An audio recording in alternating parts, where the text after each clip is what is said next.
show with a bunch of other comics. Please give a warm welcome to Miss Brandie Scott, everybody.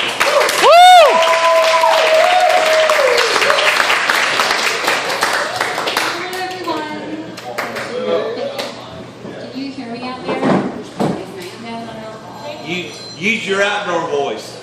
Use your outdoor voice, baby. It's all my outdoor voice. There you go. Jesus. Put it out there. Project. Diaphragm, ladies and gentlemen, one time. Hi.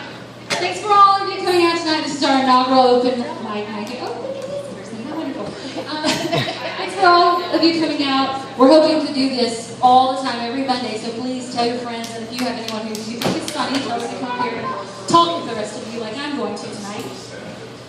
I think I'm the only female here tonight, and that's kind of exciting because I kind of feel like the first lady. Woo! Yeah! But at the same time, that's a lot of pressure on me. I have to be all classy and shit for that. And Jackie Onassis, I ain't. I look terrible in pantsuits. I don't know how I feel about getting shot at. So maybe I should rethink that. Gosh, so many things we can talk about on open mic night. What to start off with? I mean, we could do religion, politics, inflation in regards to the price of Astroglide lately. Some of you look very thoughtful, and that tells me two things. One, you've noticed the price hike too, and two, you're not on the edge of your seats for me tonight. A little painful. Now, let's go with something universal. Irrational fears. We all have irrational fears, right? I have multiple ones. Such as, the other day I was getting in my car to go to work, and I work at night, so of course it's dark outside, and I noticed that my overhead light is on, and I can't remember the last time I touched this overhead light on, so immediately I'm freaking out about it. It's not, oh, maybe with my exceptionally large head, I bumped the light on my way out. No, all of a sudden I'm like, so what's in the car? And it's not that they've been in the car to get my 34 cents and half of it eaten beef stick. It's so what's in the car, bugging it. Or they've planted explosives. What amount of sense does that even make? Like, who's going to be bugging my car? CIA, FBI, what vital information do I really think that I have that they're going to give a shit about? If anything, there's some guy in a van down the street being like, she's downloading more porn!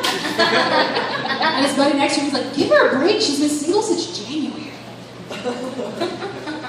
I've decided that it's definitely the Germans that are bugging my car though, but the simple fact of one autocorrect on a porn site to dungeon, and all of a sudden you're a suspect of interest to the NSA. You should be around me when like I'm asleep and car lights come through my window at night. Yeah. Where do I immediately go with that? Aliens. I go from the dead of sleep to jumping up, puckering my asshole with visions of little gray men dancing in my head. And guys, it's never aliens. That's ridiculous. There's not even a cornfield anywhere near my house.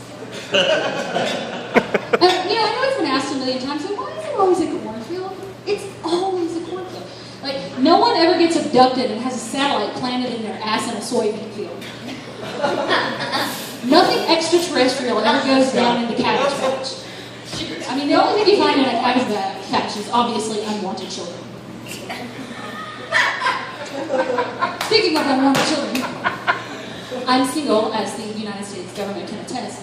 And so I decided that I was going to try the virtuous dating thing.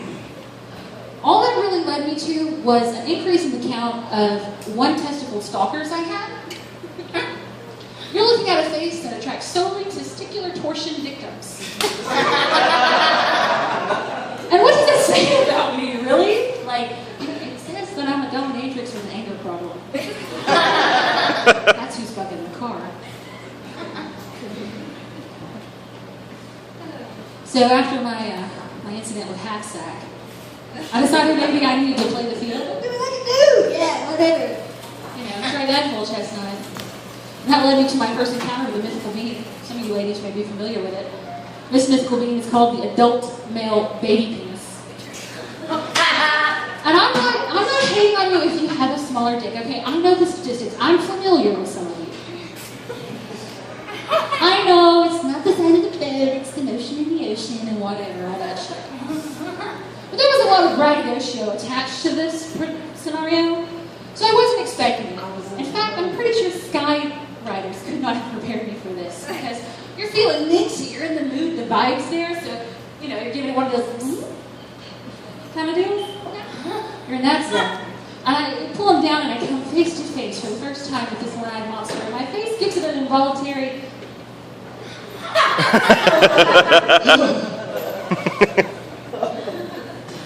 I'm opening these trousers thinking that I am fighting Thor's mighty hammer. Instead, I am greeted by a strange human cornucopia. It was the strangest thing I'd ever seen in my life. And trust me, I've seen a lot of shit. Drugs. It looked like a fleshy bugle chip. About the same size, too. And so anyway, I'm like, I didn't major in anatomy or anything, but isn't this supposed to mushroom?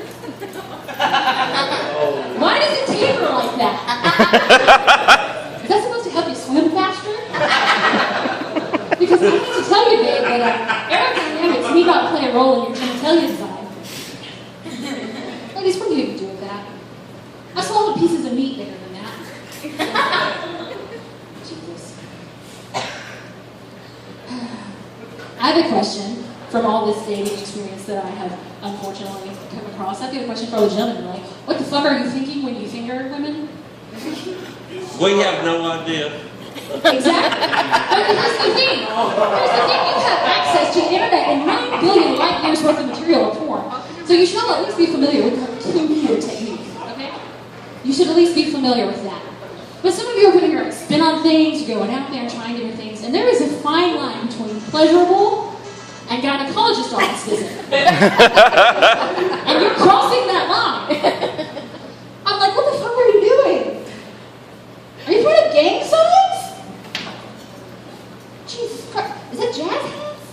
Oh, here's the church, here's the steeple, open the door, what the fuck are you doing? Get in and get out. This is not an appropriate place for shadow puppets, Jim Henson. Lamb chop ain't got all day. Jesus. I want to bring the veil of femininity down for just a moment and talk to you guys about something that some of the ladies might not want you to know. Contrary to what every woman, or possibly, I don't know, maybe you know some freaks, contrary to what they have told you in life, not every woman hates giving blowjobs. It's the mystery meat flavor. It's the mystery meat flavor at the end that we don't like. You don't really understand like how much what you eat affects us in turn. For instance, I dated a guy that liked to cook with a lot of Hispanic spices. Now, whereas he did wonderful things for my gag reflux, my acid reflux was never worse. Never worse. So I'm on a little phone one day, scrolling through. Honey, look, the sex store in Huntsville, it has all these little pills that change in all these different flavors. Oh my God, they have Tutti Frutti Booty.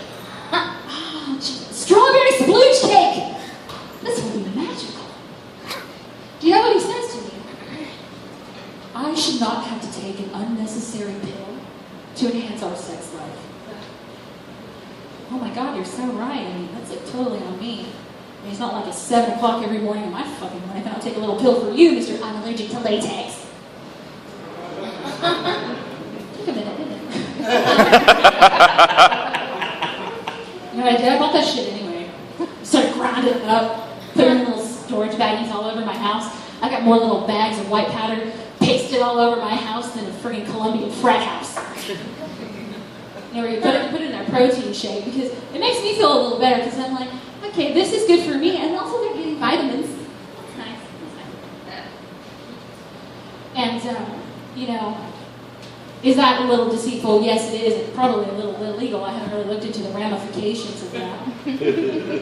But the way I feel about it, ladies and gentlemen, is if I'm taking your homemade protein smoothie for the team, I'm picking the flavor. All right, well, let's pick the next person up. Jake. What is that? Like your fifth time in comedy? That's awesome. That was awesome, guys. And